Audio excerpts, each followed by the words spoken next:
what I'm going to say is going to upset you. And so I want you to remember that I'm just the messenger. I didn't make these things happen, but I do want to honestly tell you, because we live now in a weird time, weirder and in different ways from what we were used to. This country is in a time of decline. And when an empire declines, which is something we hadn't gone through because empires don't decline very often, but let me tell you from the history books, a little bit we can tell, it's not fun to be in a declining empire. Much more fun when the empire is going up, which was the last century or a century and a half of this country, the ride up. We are now on the ride down. We haven't been prepared because we have leaders who cannot say a word about that. I want to just drive that home because the split in this country is really about that. So let me start with the split in the obvious way. And that split is everywhere now.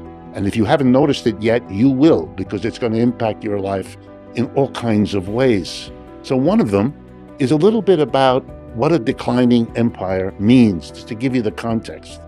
The United States lost the war in Vietnam. When I say that in my classes, my students look at me. They've never heard such a thought. America, as they know from the comic books they read as children, only wins wars. It doesn't lose wars, but we lost. The war was fought against the Communist Party of North Vietnam, which has been running that country since the United States was driven out in 1975. Go check all of this. You will find I'm not making it up. After we lost the war in Vietnam, we went and had a big war in Afghanistan, which we also lost. That war was against the Taliban, which now runs that country. It's a good sign that you lost. We lost the war in Iraq. We are in the process of losing the war in Ukraine. If I were in certain audiences, I wouldn't dare say what I just said, because they couldn't hear it. They could not hear it. But it is the reality. Let me give you a couple of more, just bits of getting what decline means. Last week, something happened on the part of a country called Indonesia. I don't know if you're familiar with it. It's a remarkable country in Asia, made up of 18,000 islands in the Pacific. It's a huge country. The population of Indonesia is 280 million people. Makes it one of the largest countries in the world. Let me remind you, the population of the United States is 330 million. 280 isn't that far less than 330. It's an enormous thing. What they did, they joined the BRICS. They joined a full partner of the BRICS. BRICS, by the way, means it's the first letters of the countries Brazil, Russia, India, China, and South Africa. A dozen years ago, they began to form an alliance of what came to be called the Global South, to be independent, relatively, from the domination of the United States. And the core economy there, the biggest one, the most powerful, is, sorry to tell you this, I know it'll come as an upset, the People's Republic of China. Remember, I'm the messenger. I have no responsibility for this at all. China and the BRICS, Indonesia joined them. Together now, the BRICS, built around China, have as the population of the countries that are part of the BRICS, about 22 countries now altogether. They have about 55 to 60% of the population of the world are members. What is the percentage of the world's population of the United States? 4.5%. You understand? We are 4.5%. They are 50 to 60%. In the words of Mickey Mouse, uh-oh, those odds are not so good, no matter how you cut it. And as a group, let me tell you how you cut it. We in economics have this little game. We ask, what is the total output in goods and services in a year of a country? Gives us a kind of rough idea of how big a country it is, how important its footprint is in the world. Okay, so if you take the BRICS together now, they are about 35%, maybe a bit more, total output of the world. If you add up each of those countries' total output in a year, and you add them up, they account for 36%, more or less, of the world's output. Now let's compare that to the United States and its major allies. Those are called the G7, the group of seven. The United States, Japan, Canada, Britain, France, Italy, and Spain.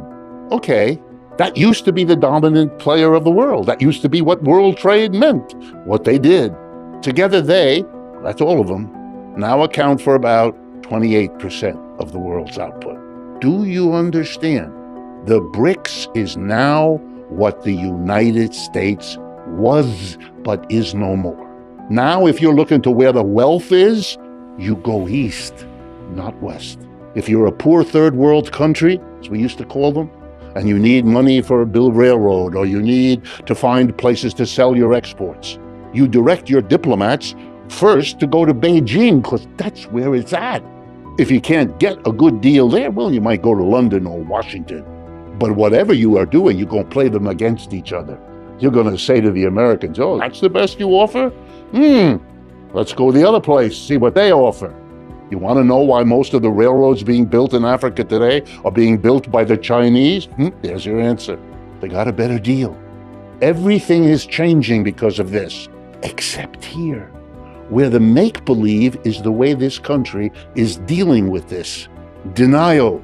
We all know it from our personal lives, right? When we've lost a friend or a lover, and we had to wait until all our friends told us what we couldn't face ourselves. Well, we are the friends in this country who are being unable to vent. That's why what Indonesia did last week is something I'm not going to ask how many of you noticed it, because nobody will raise their hand. How could you? Make-believe made sure that that was not on the newspaper's front page, or in most newspapers on any page, ever. How many of you know that the Chinese are now the fast-growing dominant economy in the world? We're not. We haven't been for a while. Every major high-tech firm in this country has an analog in China. When we heard earlier that there was an offer by China and by Russia to work with the United States earlier, which the United States turned down, that's part of denial. They didn't just turn it down then, they turned it down now. One more example, and then I'll stop and tell you what this all means. 15 years ago, every automobile company on this planet went to work trying to develop what they understood was the next wave in that business, which was putting aside the gasoline-powered car and substituting an electric-operated car or truck. By the way, not a rational response, because it's terribly wasteful to have that vehicle, which those of you who have it notice, sits on the street or in the garage most of its life. That's kind of, let's use a fundamental word, stupid. It's stupid. It's a waste of resources. That car could serve 20 people each day if it were managed properly. What do I mean managed properly? Well, like a car rental business, that's how they would manage that. Or those bicycles we can now just pick off the rack and put back on. That's a rational way.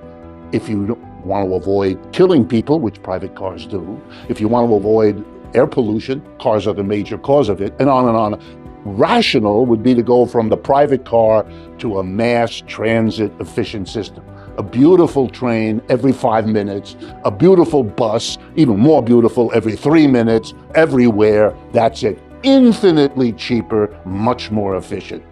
And none of you have to worry about it, because wherever it's parked, in the central lots, which we call car rental centers, there would be paid mechanics who make sure they're in proper condition. So the car would be in better shape, better cared for. The whole thing is nuts. And who is the person who invented this crazy bad solution to the fuel-burning car? That genius who did this terrible thing? Elon Musk. That's what he did. He found the way that automobile companies could make a profit by taking us out of gas cars into electric cars. So 15 years ago, all the car companies said, hooray, here's how we hold on to our profits, by making these private cars for everybody. And they all went to work to compete. And there was a winner. As of 3 years ago, one company figured out how to make the best quality electric cars and trucks at the lowest price, which is what competition is supposed to result.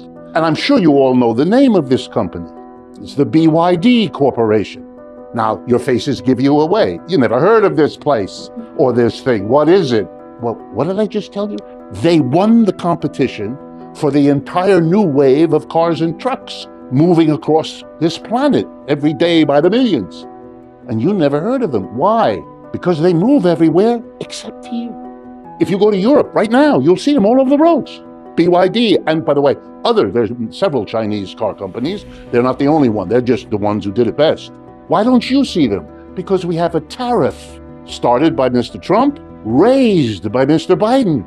The tariff on the Chinese electric vehicles is 100%. So let me explain quickly what that means.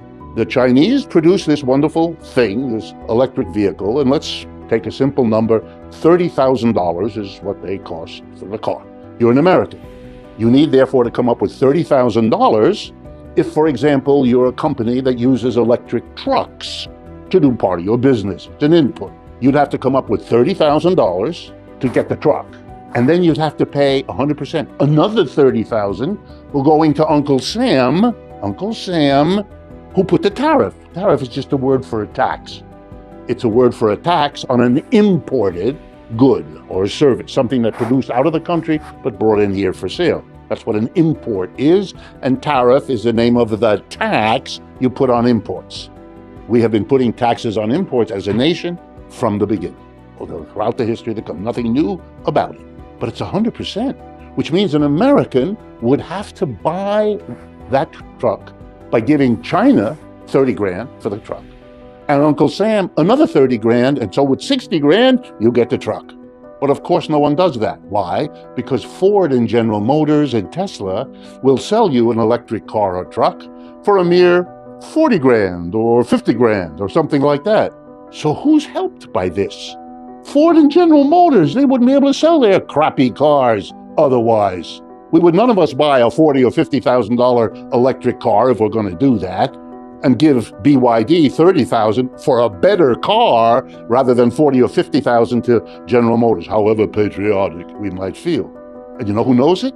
Ford and General Motors. So they went to the president and they said, put that tariff there. It'll protect us. Of course, they didn't say our profits, which is the truth. It'll protect jobs. Whenever you hear a capitalist tell you about what they're doing to protect jobs, hold on to your wallet. Someone's reaching. Why is it false? Because this is a terrible act for most American producers. Think of yourself as a maker of shirts or of chairs or of software programs. You would like to buy the trucks you need to bring in your inputs or to sell and distribute your outputs. You're going to have to buy electric trucks. You'd like to buy the best one at the lowest price. Of course, you're competing with enterprises in France and in Germany and in Brazil and in Nigeria and fill in the blank. They're all buying BYD cars at 30 grand. You have to pay 40 or 50 to General Motors. You know what that means? They're going to defeat you economically. You're going to be loser. And when you lose, you're going to lay off your workers because you can't compete with the companies that can buy the biggest, the best, and the cheapest electric vehicle. Now multiply this by dozens of other commodities. China is winning. We are losing. Shh, don't tell anyone, because you live in a country which is pretending to itself that none of this is going on. It's either never discussed or we turn it around and we say, the Chinese are becoming aggressive in the world. Huh? They're doing what exactly we did. You know how the United States became a big, powerful country? By doing to Europe what the Chinese are doing to us. It's not new, it's not different. The only question is, why would it be surprising? What a strange behavior is going on here. Now, where is this taking us? We're remarkably alienated from the conventional Republican and Democratic parties. They didn't feel those parties were doing much for them, which is true. That those parties weren't protecting them from a decline they couldn't quite pinpoint, but they felt, particularly over the last 30 years. Their budgets were squeezed. You might have noticed that 40 years ago, the level of household debt in this country was small. Nowadays, everybody is loaded with debt. I can add, if you're interested, that corporate debt is at a higher level than it's ever been in our country, and government debt. In other words, we are a country in debt on a scale we didn't imagine 10 years ago, let alone think we would have now. There's a name for companies that have been for several years so deeply in debt that they don't make enough profit, ready, to service their debt. That is, to pay the interest and the portion they have to repay. And we have a special name in economics for them. I kid you not, I didn't make this up. Zombie corporations, because they're dead. They're economically defunct. You know how they manage to survive when their profits aren't enough to cover their debts? They take on more debt to pay the debt they couldn't otherwise cover. Uh-oh, that makes them more zombie-ish next year than they were this year, which is what's happening. You might wonder, who lends money to all these indebted people, businesses, and government? Well, let me start with the government, because if you thought the world was crazy before, wait till you get this. The two biggest creditors of the United States government are Japan and China. Japan number one, China number two. A few years ago, it was the other way. China was number one, Japan was number two. The United States is the biggest debtor country in the world by countries. The second biggest creditor of the United States as the biggest debtor is the People's Republic of China. Do you understand? The United States owes China $850 billion, roughly. It has to pay interest, of course, on that debt, like it has to pay on others. Which means I'm here to tell you that a portion of the taxes every one of you in this room pays when you buy a bottle of beer, or you smoke a cigarette, or you pay your taxes, a portion of that money, you should be very pleased, is collected by the United States government, not used for houses or medical care or student loans, but shipped to China as interest on the debt to enable them to build their military capacity to fight the United States. Hello, I didn't make this up. On the other hand, think of it this way. These kinds of loans from Japan, from China, enable the United States government to spend all the money Dr. Leon told us about in Ukraine without having to tax us. Because you know what would bring the war in Ukraine to an end in about 10, maybe 11 seconds? If Americans had to pay for it. But we don't. The Chinese and the Russians, and China, by the way, supports Russia against Ukraine, but lends government money to the United States, which pays for the Ukrainians. Whoa. You think you ought to pay respect to a system working like this? Think. We are in a completely different world than we once were. The empire is declining. We are not strong. We are weak. We don't produce the bulk of the world's output. We don't control the bulk of the world's trade. The US dollar, which in 1950s, 60s, 70s was the global currency dominating all others, isn't anymore. Central banks around the country, which used to hold dollars as backing for their own currencies in their own countries because the dollar was as good as gold, it isn't anymore. So the dollar, from being 70, 80% of the reserves held by central banks, is now about 40%. Still important, we're still in a big industrial power, but nothing like we were. Now, Mr. Trump understood that in this changing world, Americans were being squeezed, and he was right about that. And you should understand that we're still in that situation, and Mr. Trump is president because of it. Here's how it works. Every empire, as it goes down, has the following procedure of handling it. The people at the top, the rich and the powerful, respond to the decline by saying, oh, this is terrible, but not for me.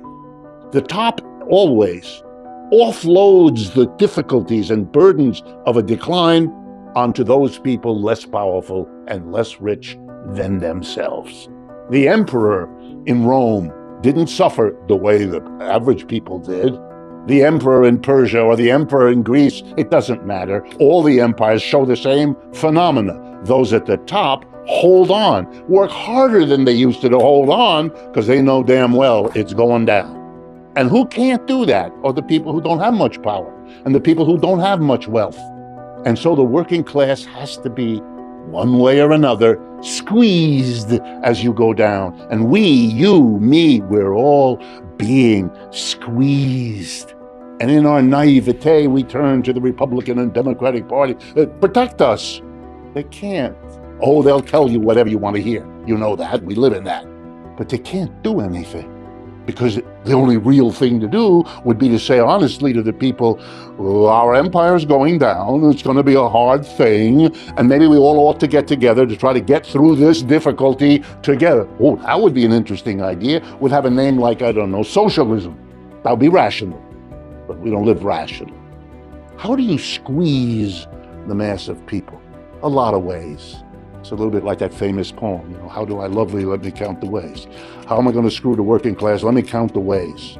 So for 40 or 50 years, we make sure that unions can't function. They can't do what they were invented to do, help the workers get a better deal. Not going to get that.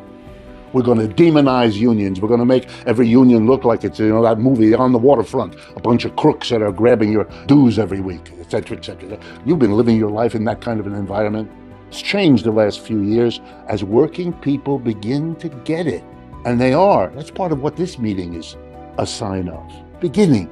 The Starbucks workers are beginning, and the Amazon workers are beginning. The labor movement is kind of coming back to life, but it's coming late in the process of squeezing the working class. Here's another way you squeeze the working class. You have this thing which you say is some kind of mystery. It's called an inflation. What? An inflation sounds like something you do to a balloon. What is an inflation? In economies, it just means prices are going up. But now let's be a little bit more careful. If you know anything about the inflation of the last few years, here's a little statistic. The inflation has gone up faster than average wages and salaries of people. Okay, now I'm going to do this very difficult arithmetic. If the money you have to spend, your wages and salaries, are not going up as fast as the prices, there are going to be things you can't afford anymore. You know, really special, expensive things, like eggs. What? But will someone honestly tell you that the inflation is a way of squeezing the workers? Not. You look long and hard, you won't get it. The inflation in eggs is due to bird flu. Huh? What?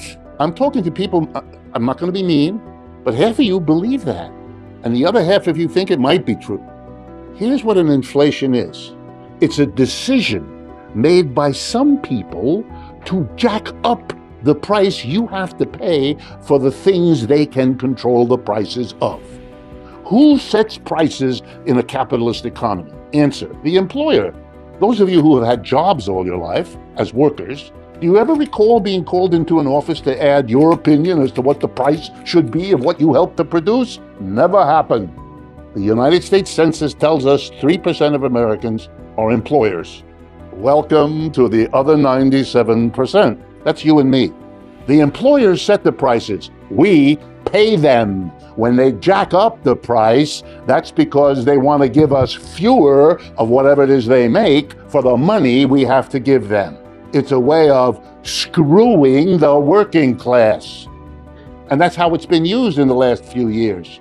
And all these economics professors, including many of mine, and people I know, sit around debating, how are we going to control the inflation? What is it? And how does it happen?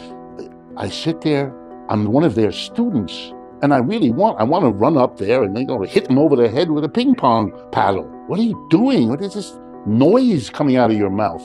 And then their decision, which really, at this point, I hope I'm getting to you, you're getting upset. Their decision is we're going to deal with it by raising interest rates. Oh, wow, this is wonderful. Who gets screwed when you raise an interest rate? In case you're not rich yourself, I'm going to tell you, it's not rich people. They don't give a flying, whether the interest rate is 2%, 6%, they're rich. That's what it means to be rich. You don't care. But you have to care because it's going to mean that little bit of money at the end of the month that you have to pay on your credit card is going to be bigger than it was before. And everything works like that. The rich don't care. You know what that's like? It's like, I'm going to stick it to you now for a moment, congestion pricing. Oh, good.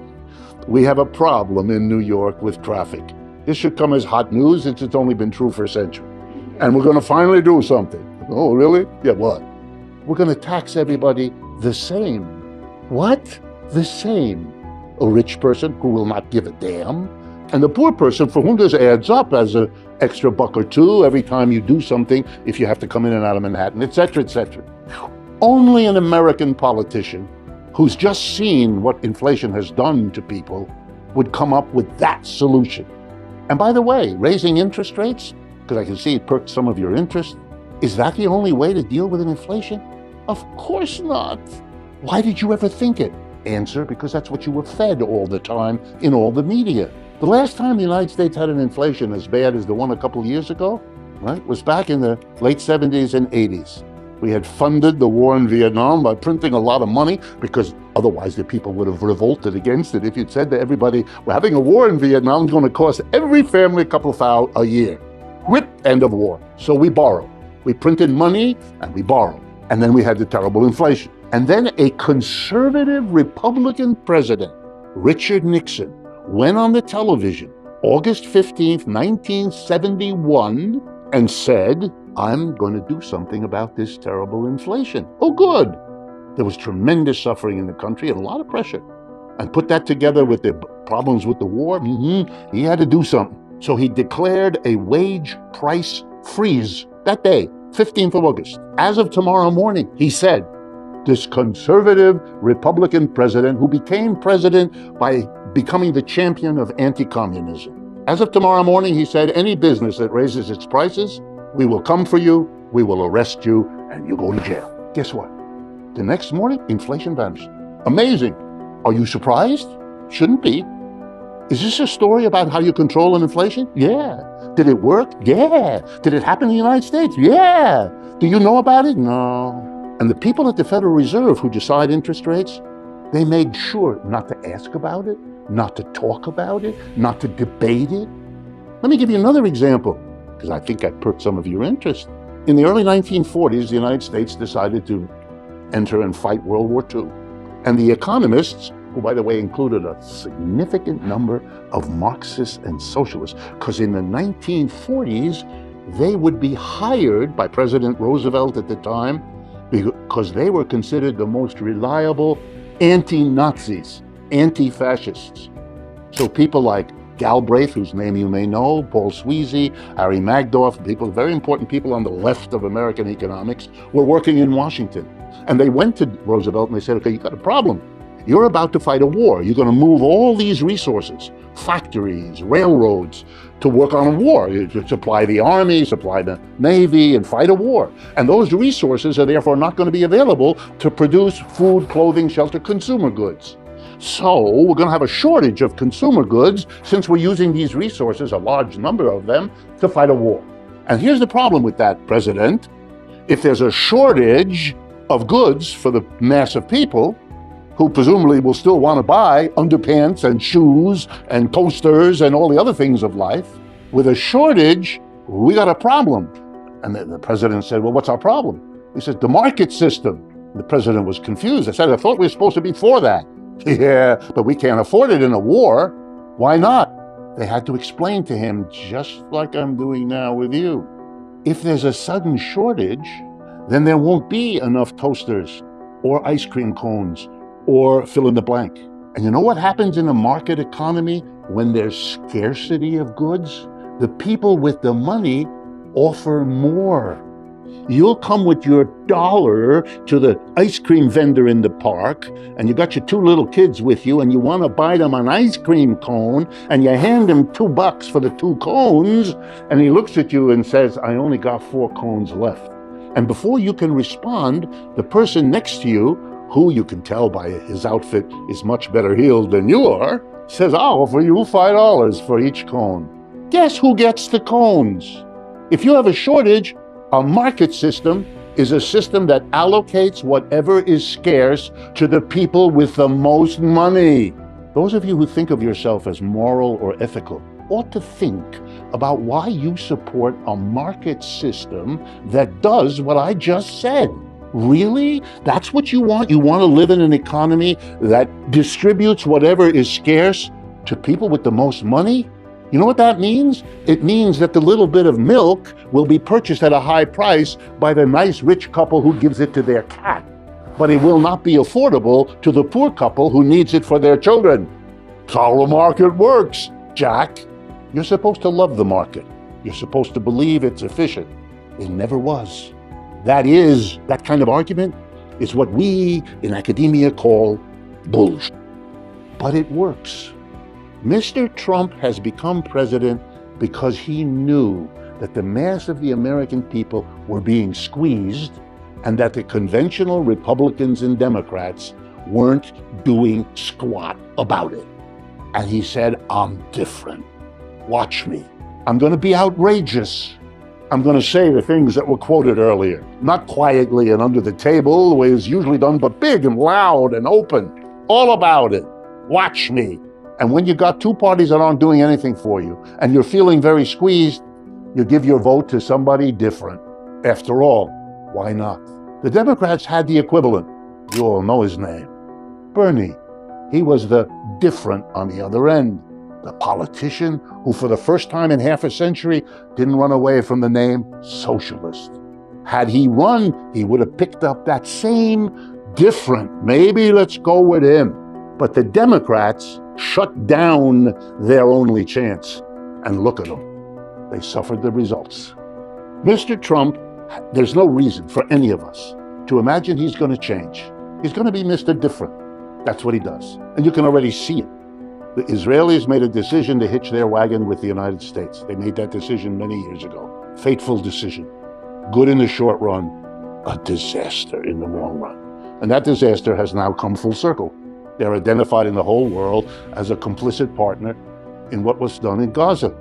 The Israelis went into Gaza to defeat and destroy Hamas. Didn't work. To defeat or eject the Palestinian people. Didn't work. And all that happened 2 days ago was a decision by the United States upon which it depends to cut its relationship with a losing proposition. It's ugly all around. It will not save the United States from being identified as complicit with all that happened there, and the books and articles and documentaries about it will be with us for the next generation. And Hamas, it will inherit the rage and the fury of 2.5 million residents of Gaza who have watched their mother, their father, their children. The young people that are coming are going to be a much greater danger to Israel than the old Hamas ever was. This is a disaster. And most of the world sees it. That's why the votes in the UN are lopsided. 150 countries on the side of the Palestinians, 25 abstentions of the United States, Israel, and the Canary Islands. I mean, this is silly. It's a silly spectacle. But that's another sign of a country going down. Last example, Ukraine. The problems in Ukraine begin with the dissolution of the Soviet Union back in 1989, 1990. Ukraine, a major part of what used to be the Soviet Union, particularly important in grain growing, very, very rich soil, so forth. A lot of finagling of the countries of the West, NATO moving eastward, threatening Russia, and all that. I won't bore you with the rehistory. And then to stop what was happening after NATO took over in Poland and Czechoslovakia and all the rest, Mr. Putin and the Russians said, no, not Ukraine, not the eastern part of Ukraine, which is majority Russian, and Russian-speaking, Russian language, Russian culture, and so on. And the United States says, oh good, you invaded, that's a bad thing. We can mobilize the whole world around the bad thing of a big country invading a little country. That sounds good. That was already a mistake, because what was Afghanistan? A big country invading a little poor country. What was Vietnam? A big country invading a... The position of the United States as going to war around the principle of a big country shouldn't invade a little country sounds a little hollow coming from the United States, except, of course, here, where the denial is the governing spirit of the country. And the United States decides to go in and round up the usual Europeans to go with you. Okay, how do you fight the war? And this goes to something said before, and I want to conclude with. The United States is caught in the decline, discovering that the decline trumps everything else. And I don't mean to be clever by using the word trumps. The nuclear weapons of the United States are useless. The enormity of them, useless. Why? Because if you dared use them in Ukraine, the other side has them too, and will use them. And that made that quite clear. So you can't. because it's self-destructive. That's out. Well, what do you have? Conventional warfare. But then you got another problem. The Russians are better equipped for that than you are. The Russians also have a history, in case you're not familiar with it. Napoleon thought he could defeat Russia. He couldn't. Hitler thought he could defeat Russia. He couldn't. Invading Russia has turned out to be, or fighting Russia, a really bad idea. But the United States, used to fighting such powerhouses as the poorest countries on earth, Vietnam, Afghanistan, didn't make the adjustment, so it can't fight. It realized that within months. So it came up with the great plan, the genius of Mr. Blinken or Jake Sullivan or other people who I hope whose names mean nothing to you, because they sure mean nothing historically. Here's what their great strategy was. A war of sanctions. Oh, we will get the Russians. We will, I'm now quoting President Biden, reduce the ruble to rubble. Somebody with poetic genius gave him that one. The ruble will become rubble and Russia will fall to its knees. Wonderful images right up there with Mickey and other mouses in the American consciousness. And they did. They stopped. The Europeans, if you know the story, stopped buying oil and gas from Russia, which is a major export of the Russian economy. That would cripple Russia. It was the idea. Problem, Russia is part of the BRICS. And the Russians went to the Chinese and the Indians and said, they won't buy our oil and gas. We need to sell the oil and gas. How about you buy our oil and gas? Done, said Mr. Modi. Done, said Xi Jinping. And thereby the American strategy went, along with everything else, into the toilet. Didn't work. Total fail. Russian rubles, fine.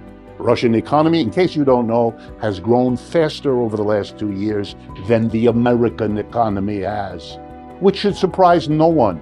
Because remember how we as a nation got out of difficult economic times known as the Great Depression? We went to war in World War II. We took half our unemployed people and put them in uniform, and we took the other half of the unemployed and gave them jobs making the uniform. And that's how we that's how we did it. Turns out war can help solve economic problems.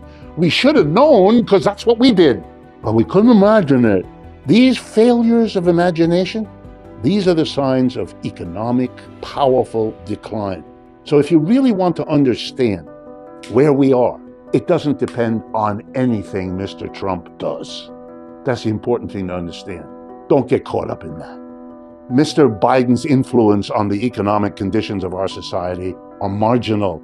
Mr. Trump's in his first presidency were marginal. Most of the things he boasted about, he couldn't do. He built a wall, along the Mexican border. More Mexicans came, not fewer. That was 100% bust. Now he's proposing, as you probably know, and I heard as I was coming over here today, that ICE is going to be raiding cities across America and throwing people into Mexico. Yeah, he may do some of that. Maybe he'll do a lot of it. Who knows? If he actually does it, if he actually takes the 10 to 15 undocumented immigrants in the United States and puts them into Mexico, we're going to have meetings like this, only it's going to be about Mexico. Mexico lives off the remittances, the money earned by Mexican people here that they're sending back to their mother, their father, their children, back home. And that flow of money is an absolute blessing to Mexico. It doesn't have to sell anything. It doesn't have to export anything. It just gets the money shipped by its expatriates here. Imagine that suddenly gets stopped because they're not here anymore. They lost their job and they were deported back to Mexico. But it gets worse.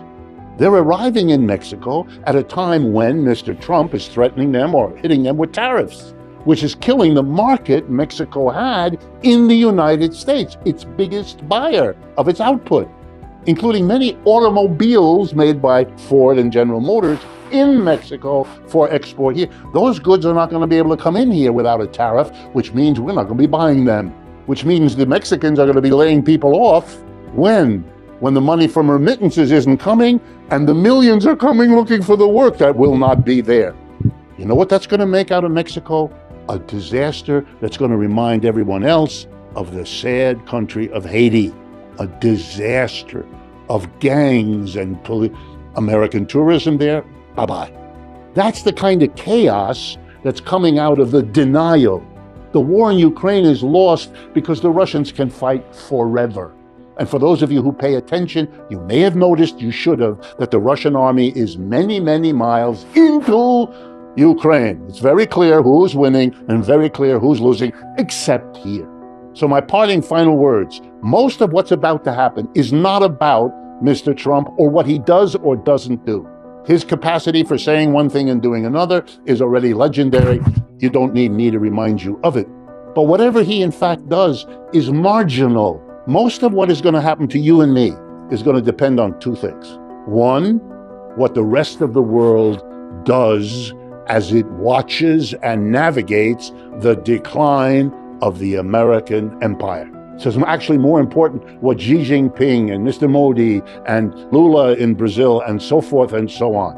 And that remarkable woman who's now the head of Mexico, who has her work cut out for her. She has a very famous Hispanic name. Scheinbaum is her name. But she's the one to watch, because what she does, faced with what I've just described to you, that's going to be powerful, whatever it is.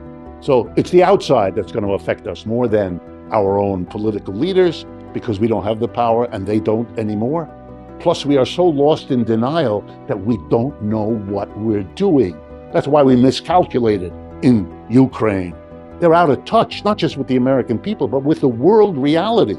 Watch them. This morning, I read a story in a major American financial newspaper about the International Monetary Fund saying that the United States would grow 2.7% in the year 2024, and thereby lead the world economy. I couldn't believe it.